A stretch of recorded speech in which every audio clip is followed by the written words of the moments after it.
जय श्री सीताराम मित्रों, जय महाकाल। दयालु बंधुओं, श्रद्धालु श्रोताजनों, वंदनीय भक्तजन, वंदनीय सनातन प्रेमियों, संपूर्ण देशवासियों, आप सभी को मेरा प्रणाम। मैं डॉक्टर राजेंद्र मिश्रा टीकमगढ़ मध्य प्रदेश से शिव महापुराण की कथा कह रहा हूँ, वाचन कर या ये कहें कि वाचन कर रहा हूँ। आप सभी लोग जो भी इस कथा को सुनते हो और जो ना भी सुनते हो, उन सभी का भगवान शिव कल्याण करें, क्योंकि शिव एक कल्याण के दाता है। इसलिए सत्यम शिवम सुंदरम कहते हैं। परमात्मा सत्य हैं, भगवान शंकर शिव जी सत्य हैं और शिव कल्याणकारी हैं। उसका अर्थ ही कल्याण होता है शिव का। और जो सत्य है, कल्याणकारी है, वही सर्वश्रेष्ठ सुंदर है। ऐसे भगवान शिव के चरणों में अपन प्रणाम करके कथा को आगे बढ़ाते हैं। मित्रों, जीवन आना जाना चलता रहेगा, ये रुकेगा नहीं। हम अभी कथा में भी कहेंगे इस बात। और इस जीवन के इन द्वंद्वों से अगर बचना है तो हमें शिव की शरण में चलना पड़ेगा। आइए हम शिव की शरण में चलते हैं।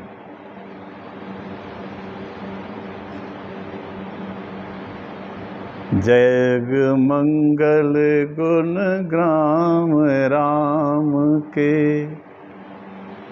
दानी मुकुट धन धर्म धाम के। जग मंगल भल काजो विचारा, बेगिए नाथ न लाइए वारा। जीते जी है जग का नाता, इसके बाद न कोई निभाता। अंत समय में आता काम, जय श्री राम जय श्री राम। रो कर कटे या हंस कर, रो कर कटे या हंस कर। कटती है जिंदगानी, रो कर कटे या हंस कर। कटती है जिंदगानी, तो गम दे या खुशी दे। आहा, तो गम दे या खुशी दे, सब तेरी मेहरबानी। रो कर कटे या हंस कर। कटती है जिंदगानी, तो गम दे या खुशी दे।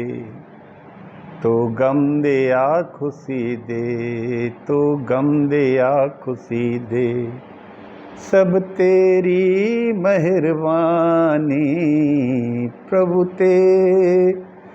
तेरी खुशी समझ कर सब गम भुला दिया है। प्रभु तेरी खुशी समझ कर सब गम भुला दिया है। सारे जहां के मालिक, सारे जहां के मालिक,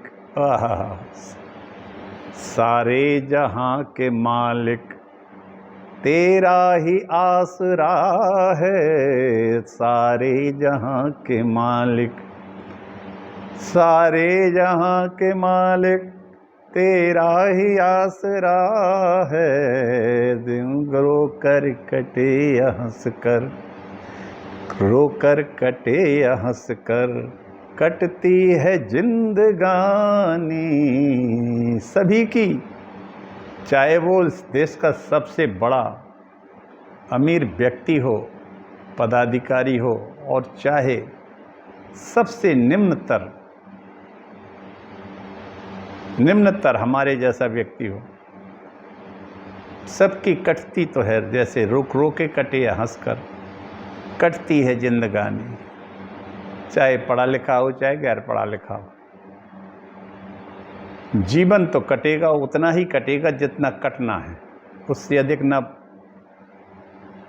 किसी विद्वान का, किसी धनवान का, किसी ज्ञानवान का, किसी बलवान का।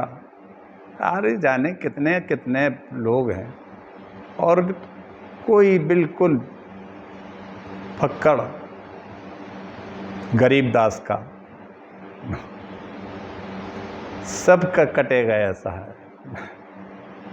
मेरा वास्तविक नाम गरीबदास ही है। डॉक्टर राजेंद्र मिश्रा तो बाद में लिखा गया होगा नाम, वास्तविक नाम गरीबदास है। हम जैसे गरीबदासों की भी ज़िंदगी ऐसे ही कट जाती है। कहीं कुछ भी ना मिले सहारा प्रभु तो तुम्हारा आसरा है। सारे जहां के मालिक, सारे जहां के मालिक, सारे जहां के मालिक, सारे जहां के मालिक, तेरा ही आसरा है। रोकर कटे या हंस कर, कटती है जिंदगानी, रोकर कटे या हंस कर, कटती है जिंदगानी। तू गम दे या खुशी दे, सब तेरी मेहरबानी, रोकर कटे या हंस कर। तेरी खुशी समझकर सब गम भुला दिया है। अब तुम ही जानो, दुख सुख सब तुम ही जानो। खास तौर पे दुख, दुख तो तुम जानो ही, सुख मुझे दे दो जो कुछ भी है। हर आदमी सुख मांगता आपसे, कोई दुख तो मांगता नहीं है, सिवाय माता कुंती के किसी ने नहीं मांगा आपसे दुख। क्यों? कि दुख में आपको भजता तो है कम से कम कोई। सुख में तो सब लोग लिव इन रिलेशनशिप में रहने लगे हैं अब, और अभक्ष भक्ष भक्षा भक्ष का सब मर्यादाएं तोड़ दिए हैं भगवान। कल काल है क्या कहें। तेरी खुशी समझकर सब गम भुला दिया है, तेरी खुशी समझकर सब गम भुला दिया है। सारे जहां के मालिक, सारे जहां के मालिक, सारे जहां के मालिक, सारे जहां के मालिक, तेरा ही आसरा है। सारे जहां के मालिक, तेरा ही आसरा है। रोकर कटे या हंस कर। ओम नमः शिवाय। ओम नमो महामृत्युंजयाय। राम नाम प्रिय महामंत्र ही साथ तुम्हारे जाएगा। राम नाम प्रिय मंत्र महाही, नाम नाम प्रिय महामंत्र ही साथ हमारे सबके जाएगा। राम नाम प्रिय महामंत्र ही साथ हमारे जाएगा। निर्मल मन के दर्पण में बह राम के दर्शन पाएगा। राम के दर्शन पाएगा। निर्मल मन के दर्पण में बह राम के दर्शन पाएगा। राम नाम प्रिय महामंत्र है, राम नाम प्रिय महामंत्र है। साथ हमारे जाएगा, साथ सभी के जाएगा। राम नाम के साबुन से जो मन का मैल छुड़ाएगा। राम नाम के साबुन से जो सबका मैल छुड़ाएगा। दौलत का अभिमान है झूठा, यह तो आनी जानी है। राजा रंक अनेक हुए, कितनों की सुनी कहानी है। राम नाम प्रिय महामंत्र ही, राम नाम ही, राम नाम प्रिय महामंत्र ही सबके साथ में जाएगा, राम नाम के सावन से जो मल का मैल छुड़ाएगा, निर्मल मन के दर्पण में वह राम के दर्शन पाएगा। सारे जहां के मालिक, सारे जहां के मालिक तेरा ही आसरा है, सारे जहां के मालिक तेरा ही आसरा है, सारे जहां के मालिक तेरा ही आसरा है। कल तक मित्रों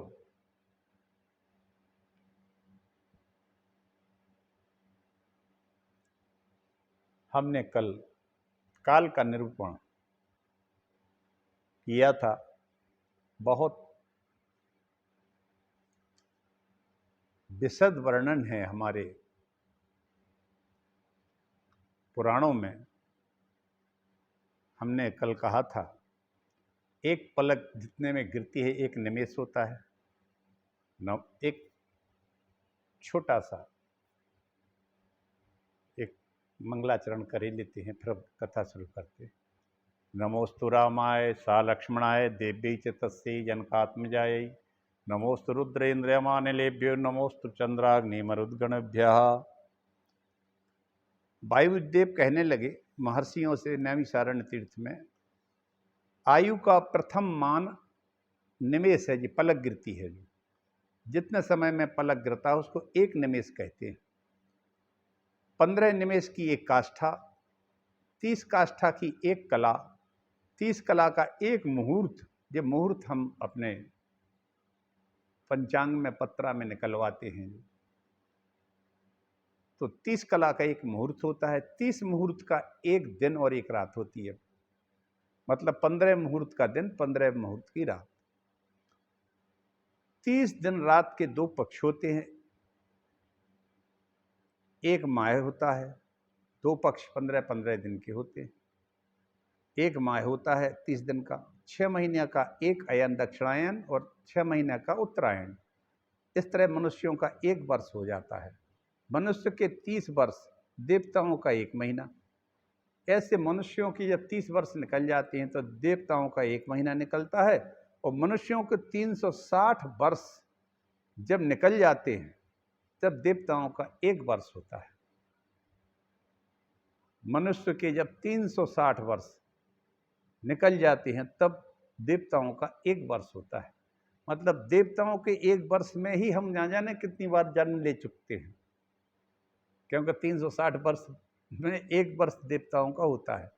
सतयुग 17,28,000 वर्ष का है, त्रेता 12,96,000 वर्ष का है, द्वापर 86,04,000 वर्ष का है,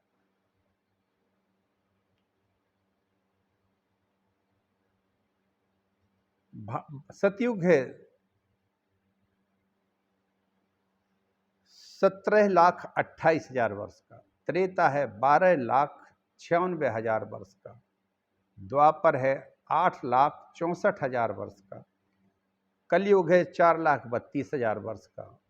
ऐसे 71 चतुर्युगी, 71 बार ये चारों युग जब निकल जाते हैं तो एक मनवंतर होता है। एक मनवंतर होता है 1000 चतुर्युगी का एक कल्प होता है। 71 चतुर्युगी का एक मनवंतर, जिसका एक मनु होता है, पर 1000 चतुर्युगी का एक कल्प। जब 1000 बार ये 4 युग निकल जाते हैं तो एक कल्प होता है। एक कल्प में 14 मनु हो जाते हैं, और एक कल्प ब्रह्मा जी का एक दिन होता है मित्रों। अनंत है गणना। और सहस्त्र कल्प का एक वर्ष, जब ऐसे ऐसे 1000 वर्ष निकलते हैं तो एक कल्प का एक वर्ष निकलता है। 8000 वर्ष का ब्रह्मा का एक युग होता है। ब्रह्मा के 1000 युग का एक सवन, और 1000 सवन को 30 गुणा करने पर 30,000 वसन परमेष्टि ब्रह्मा की आयु है। ब्रह्मा के एक दिन में 14 इंद्र बदल जाते हैं, एक महीने में 420 और एक वर्ष में 5040 इंद्र होते हैं। ब्रह्मा की पूरी उम्र 100 वर्ष में 5,40,000 इंद्र बदल जाते हैं।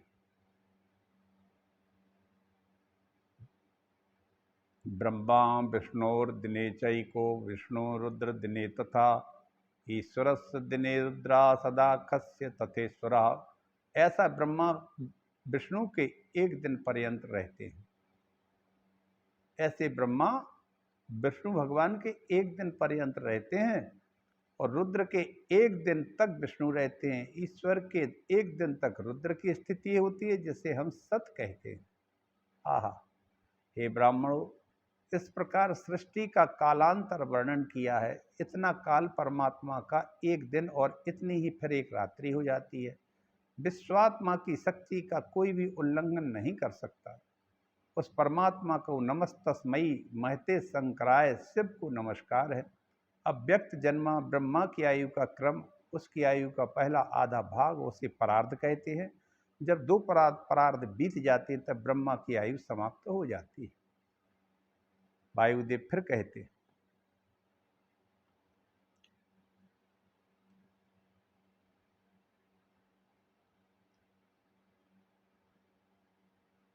एक ब्रह्म वृक्ष है।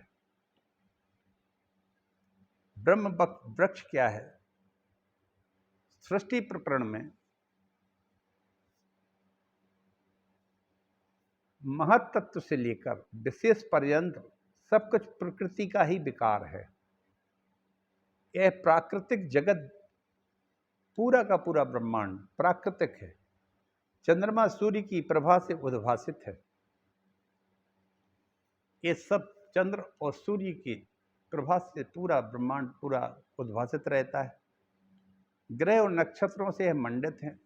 नदियों, पर्वतों, समुद्रों से अलंकृत है पृथ्वी और भांति भांति के रमणीय नगर, समृद्धशाली जनपदों से सुशोभित इस संपूर्ण पृथ्वी को ब्रह्मा जी का वृक्ष कहते हैं। एक ब्रह्म वृक्ष है इसका नाम। ब्रह्मा जी के चारों मुखों से, कोख से, उनके एक एक अंग से इस सृष्टि की रचना हुई है। आइए हम उसी सृष्टि का प्रकरण को पढ़ते हैं। वायुदेव कहते हैं, ईश्वर की आज्ञा से पुरुष से अधिष्ठाता व्यक्त बुद्धि को लेकर विशेष पर्यंत क्रम से विकार उत्पन्न होता है। अब ये विकार कौन सा है? ईश्वर की आज्ञा से पुरुष से अधिष्ठित अव्यक्त बुद्धि को लेकर विशेष पर्यंत क्रम से एक पुरुष है, जो ब्रह्मा जी कहें उनको तो प्रजापति भी कह सकते हैं, एक विकार उत्पन्न होता है। ये बात तो सही है। ये विकार से ही तो संपूर्ण दुनिया चल रही है। विकारग्रस्त तो है। सत कहाँ है? सत तो बड़ा दुर्लभ है, जो मैंने अभी बताया था आपको। सत क्या कहलाता है?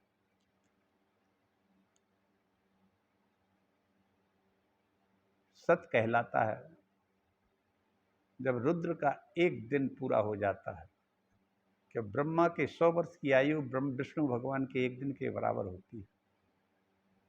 इनकी आयु 100 वर्ष की जब होती है तब रुद्र का एक दिन होता है। इसको सत कहते हैं।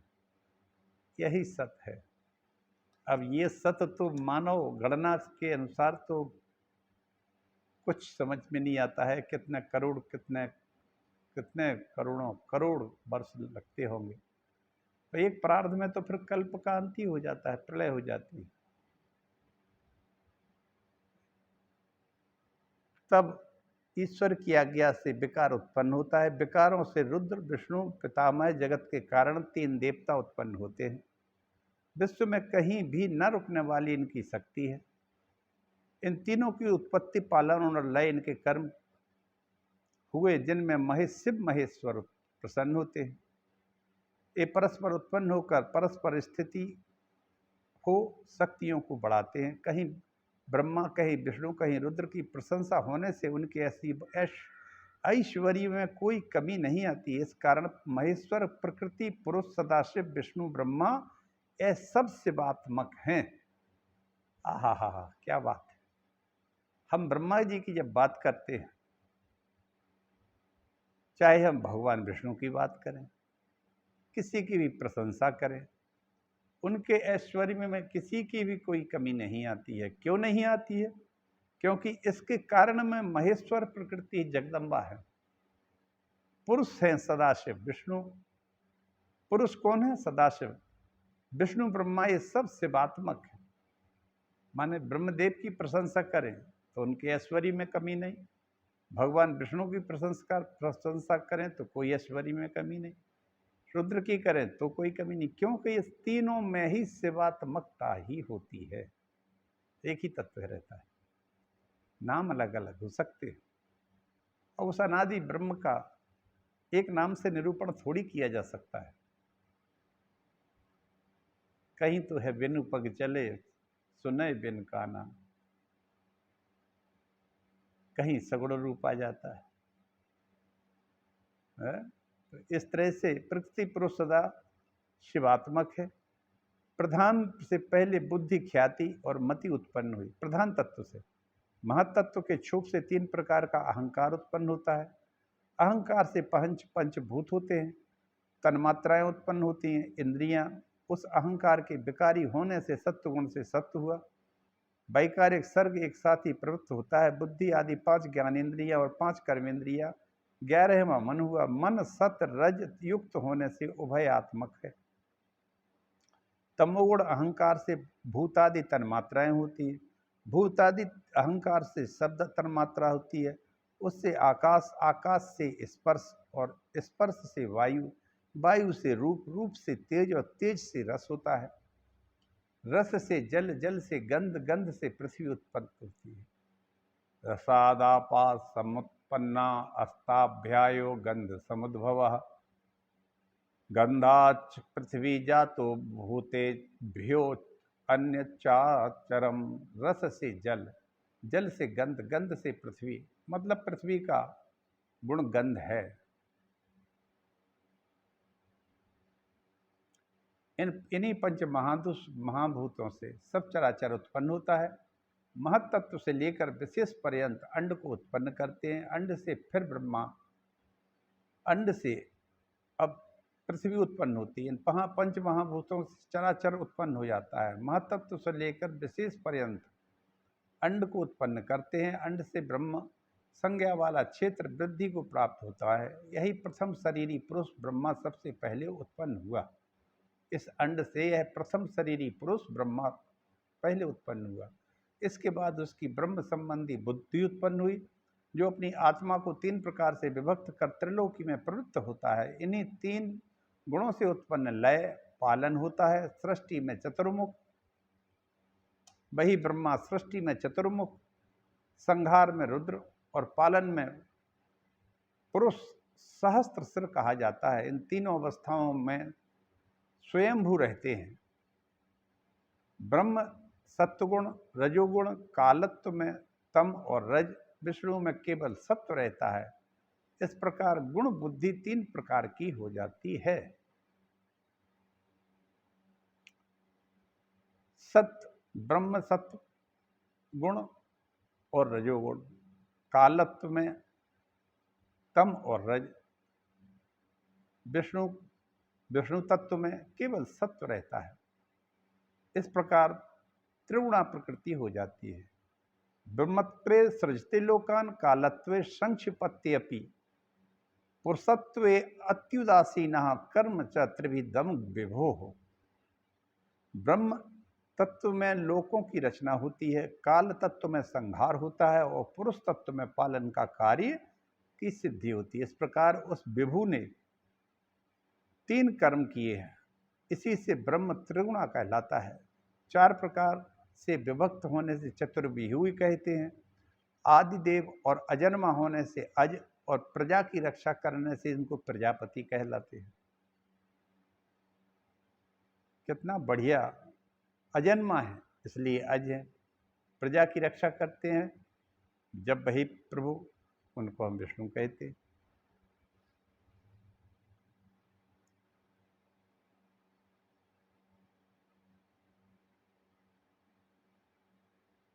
सुवर्ण मेरु आदिदेव अजन्मा होने से अजत, प्रजा की रक्षा करने से प्रजापति। सुवर्ण मेरु पर्व उस महात्मा का गर्भाशय है।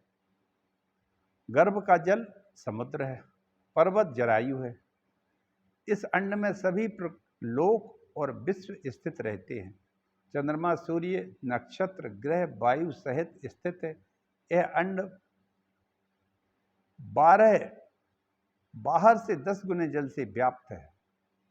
तेज से 10 गुना वायु व्याप्त है। आकाश से वायु ढका हुआ है। आकाश पंचभूत से वेष्टित है। भूत आदि महान और महान प्रकृति से व्याप्त है। इस प्रकार यह ब्रह्मांड प्रकृति के 7 आवरणों से व्याप्त रहता है। 8 प्रकृति परस्पर सापेक्ष हैं। यही सृष्टि की उत्पत्ति, पालन और संहार करते हैं। परस्पर प्रादुर्भाव होकर जगत को धारण करते हैं। आधार और आधेय के भाव से विकारियों में कछुओं के शरीर के समान फैलाते और सिकुड़ते रहते हैं। काल के ही बस से गुण विषम और श्रम उत्पन्न होते हैं। गुण के साम्य में लय और विषमता में सृष्टि होती है। गुणों के साम्य में लय हो जाता है मित्रों, एक परार्ध पूरा हो जाता है ब्रह्मा जी का, इसमें लय हो जाती है। जब विषमता रहती है तो सृष्टि होती है। इसी अंड को ब्रह्म का क्षेत्र कहते हैं। ब्रह्म क्षेत्र कहलाता है या ब्रह्म का वृक्ष कहलाता है। अभी मैंने कहा था, इस प्रकार करोड़ों अंड हैं, सर्वगत होने से ऊर्ध्व और नीचे स्थित हैं। उन्हीं स्थानों में ब्रह्मा, विष्णु और महादेव स्थित हैं। प्रधान से रचे जाकर शंभु की सन्निधि पाकर जगत रचते हैं। प्रधान से रचे जाकर शंभु की सन्निधि पाकर जगत रचते हैं। यह जीवों के आवरण विक्षेप पूर्वक मैंने प्रथम सर्ग का वर्णन कर दिया। यह प्रथम सर्ग है जो सृष्टि की शुरुआत अंड कटाह से होती है। इसी अंड में जल के रूप में जो गर्भ रहता है, जल में गर्भ में जो जल रहता है, जिसमें बच्चे का जीवन सुरक्षित रहता है, इसी तरह इस ब्रह्मांड में समुद्र रूपी जल ये गर्भ में स्थित है। और ये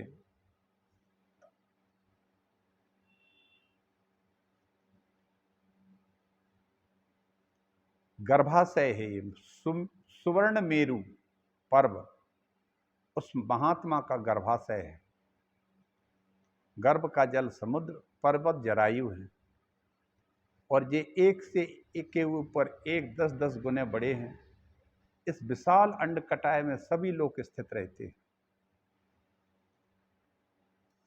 और इस तरह से प्रथम सर्ग के बारे में मैंने कह दिया पूरा, जो कि वायुदेव महात्माओं को समझा रहे हैं।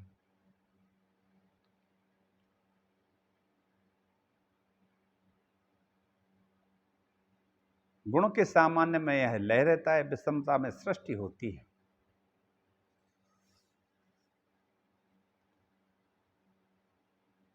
इस प्रकार करोड़ों अंड कटाह सर्वगत होने से ऊर्ध्व हैं और नीचे स्थित हैं। उन्हीं में ब्रह्मा, विष्णु, महादेव स्थित हैं। इस तरह मैंने प्रथम सर्ग का वर्णन किया। अंत काल में अंत एक प्रलय हो जाती है। यह सभी चेष्टा प्रभु की, ईश्वर की लीला के मात्र है। अनेक कल्पों में इस समय कल्प बरतता है। अनेक कल्पों में इस समय कल्प बरतता है। उसी में सृष्टि के भीतर सृष्टि बरतती है। इस समय वर्तमान कल्प का 12 कल्प चल रहा है। इसमें 14 मनु हैं। अभी श्वेत 12 कल्प जिसको कहते हैं, हम लोग पंडितों के मुख से आपने सुना हुआ, जम्बू द्वीपे भरत खंडे 12 कल्पे श्वेत 12 कल्पे वैवस्वत मनवंतरे अष्टाविंशतिमी इत्यादि एक कल्प चल रहा है। 12 श्वेत 12 कल्प। वराह रूप धारण कर पृथ्वी को लाना।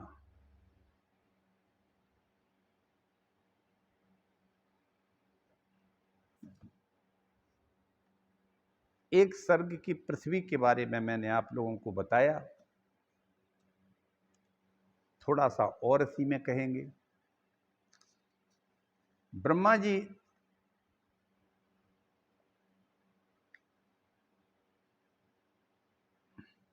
जी के कल्याणकारी त्रिपुर नाशक रुद्रदेव ने बहुत अच्छा कहकर उनकी बात मान ली। तदनंतर प्रसन्न हुए महादेव का अभिनंदन करके सृष्टि के लिए उनकी आज्ञा पाकर भगवान ब्रह्मा ने अन्यान्य प्रजाओं की सृष्टि आरंभ की। उन्होंने अपने मन से मरीचि, भृगु, अंगिरा, पुलह, पुलस्त, कृतु, अत्रि और वशिष्ठ की सृष्टि की। इन सबको आप सभी जो जानते हैं, भृगु, पुलह, पुलस्त, कृतु, मरीचि सबसे बड़े हैं, वशिष्ठ, अंगिरा जी धर्म संकल्प रुद्र के पुत्र हैं। धर्म और संकल्प ही रुद्र के पुत्र हैं। धर्म संकल्प रुद्र के पुत्र कहे गए हैं। इनकी संख्या 12 होती है। ये सब पुराने गृहस्थ हैं।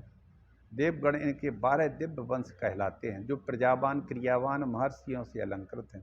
तत्पश्चात जल पर स्थित हुए रुद्र सहित ब्रह्मा ने देवताओं, असुरों के और पितरों के और मनुष्यों की सृष्टि करने का विचार किया। ब्रह्मा जी ने सृष्टि के लिए समाधिस्थ हो अपने चित्त को एकाग्र किया। तत्पश्चात मुख से देवताओं को, ब्रह्मा जी ने अपने मुखारबिंद से देवताओं को प्रकट किया। कोख से पितरों को प्रकट किया और कटी के अगले भाग से असुरों को, जननेन्द्रिय से लिंग से मनुष्यों को उत्पन्न किया। गुदा स्थान से राक्षस उत्पन्न हुए, जो सदा ही भूख से व्याकुल रहते हैं।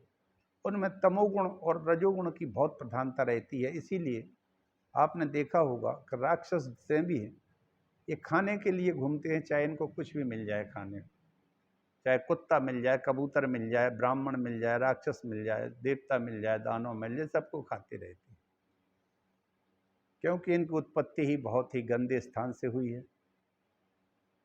रजोगुण की प्रधानता होती है तो ये कामुक भी बहुत ज़्यादा होते हैं। ये रात को ज़्यादा विचरते हैं और रात में ये बलवान भी होते हैं। सांप, यक्ष, भूत, गंधर्व ब्रह्मा जी के अंगों से उत्पन्न हुए। उनके पक्ष से पक्षी हुए, पक्ष भाग से कांख से,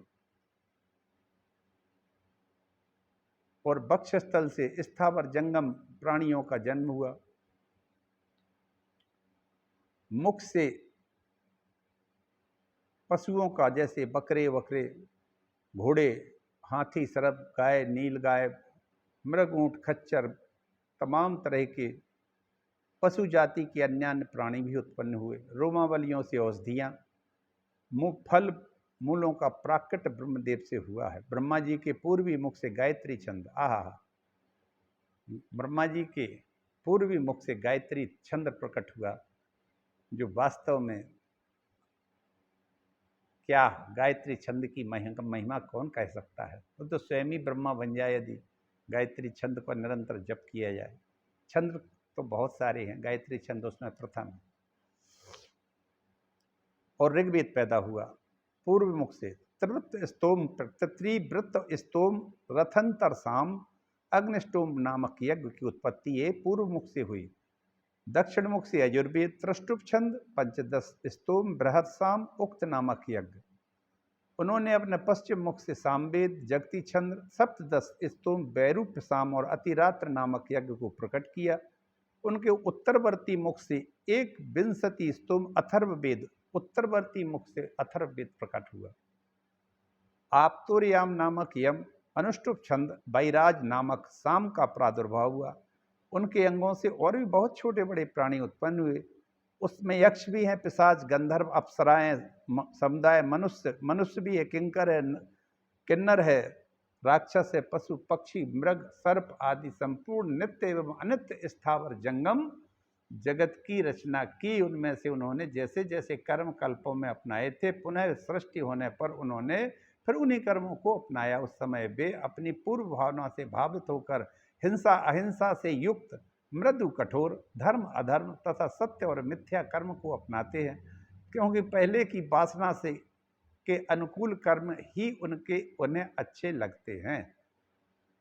अब ये तो सब ईश्वर की कृपा है। धर्म है, अधर्म भी है, हिंसा है, अहिंसा भी है, एक चीज से संसार चलेगा नहीं।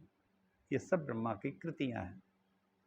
अब ये जो उनको क्रम से हर युग में, हर कल्प में करते हैं, उसी हिसाब से उसी में वो, उसी अनुकूल में, उसी वासना के अनुकूल में वो कर्म अच्छे लगते हैं। इस प्रकार विधाता ने स्वयं इंद्रियों के विषय भूत शरीर आदि में अभिन्नता व्यवहार की सृष्टि कर दी। ऋषियों के नाम और जीव का साधक कर्म भी उन्होंने वेद के अनुसार निर्दिष्ट किए, और अपनी रात जब व्यतीत होने पर अजन्मा ब्रह्मा ने स्वरचित प्राणियों को वे नाम और कर्म दिए जो पूर्व कल में उन्हें प्राप्त थे। पूर्व कल्प में भी उन्हें प्राप्त थे, इस कल्प में भी वही दिए। इस तरह से युगादि काल में भी उनके पूर्व भाव ही दृष्टिगोचर होते हैं। महत से लेकर विशेष पर्यंत तक सब कुछ प्रकृति का विकार है। ये चंद्रमा, सूर्य, नक्षत्र मंडित, नदियां, आकाश, समुद्र से अलंकृत भांति भांति के रमणीय नगर, समृद्धशाली जनपद, इसी को ब्रह्मा जी का वृक्ष कहा जाता है। उस ब्रह्म वृक्ष में अव्यक्त सर्वज्ञ ब्रह्मा विचरते हैं। सनातन ब्रह्म वृक्ष एक अव्यक्त रूपी बीज से प्रकट है, ईश्वर के अनुग्रह पर स्थित है। बुद्धि इसका तना, इस ब्रह्म वृक्ष का बुद्धि तो तना है, बड़ी बड़ी डालियां हैं। इंद्रियां भीतर के खोखले हैं, पंच महाभूत इसकी सीमा है। विशेष पदार्थ इसके निर्मल पत्ते हैं, धर्म और अधर्म इसके सुंदर फूल हैं। इसमें सुख और दुख रूपी फल जीवन भर लगते रहते हैं, तथा यह संपूर्ण भूतों के जीवन का सहारा है। ब्राह्मण लोग द्विलोक को अपना मस्तक मानते हैं, आकाश को नाभि, चंद्रमा और सूर्य नेत्र, दिशाओं को कान, पृथ्वी को उनके पैर बताते हैं। वे अचिंत स्वरूप महेश्वर ही सब भूतों के निर्माता हैं। उनके मुख से ब्राह्मण, वक्ष से क्षत्रिय, जंघों से वैश्य और पैरों से शूद्र उत्पन्न हुए। इस प्रकार उनके अंगों से ही संपूर्ण वर्णों का प्रादुर्भाव हुआ, और संपूर्ण वर्ण उन्हीं के स्वरूप हैं। सभी एक हैं, चाहे ब्राह्मण हो, चाहे क्षत्रिय हो, चाहे वैश्य हो, चाहे शूद्र, क्योंकि हम सब उन्हीं के अंश और वंश हैं, उन्हीं के शरीर में स्थित हैं। यह कहें तो ज़्यादा उचित जान पड़ता है। और एक पूर्ण शरीर बनता है उस अखंड परमात्मा का, जिसमें चारों वर्ण अपनी अपनी जगह स्थित हैं। और ये संसार ब्रह्मांड ऐसे ही चलता रहेगा, क्यों कि यहाँ एक समय के बाद आयु पूर्ण हो जाती है और फिर उसको मरना पड़ेगा। इसको हम कल कहेंगे। आज मैं यहीं पे अपनी वाणी को विराम देता हूँ मित्रों। जय श्री राम। सभी का कल्याण हो। आप लोगों को अच्छा लग रहा होगा।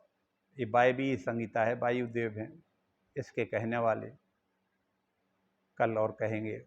बहुत अच्छी अच्छी बातें लगातार धीरे धीरे से महापुराण आगे की ओर बढ़ रहा है, और हम जितना हो सकता है अधिक से अधिक सरल करके कह भी रहे हैं। सभी को मेरा प्रणाम। मैं डॉक्टर राजेंद्र मिश्रा टीकमगढ़ मध्य प्रदेश से रोज प्रतिदिन से महापुराण की कथा कहता हूँ। आप लोग सुने तो सब्सक्राइब जरूर करें। मैं पंचकर्म चिकित्सा विशेषज्ञ हूँ, रिटायर्ड चिकित्सा अधिकारी हूँ। मेरा फ़ोन नंबर है 9981870134, 9981870134। किसी को किसी भी तरह की सेवा की आवश्यकता हो, वो हमें इस पर फ़ोन कर सकता है। जय श्री कृष्ण हरे। हर हर महादेव। जय महाकाल।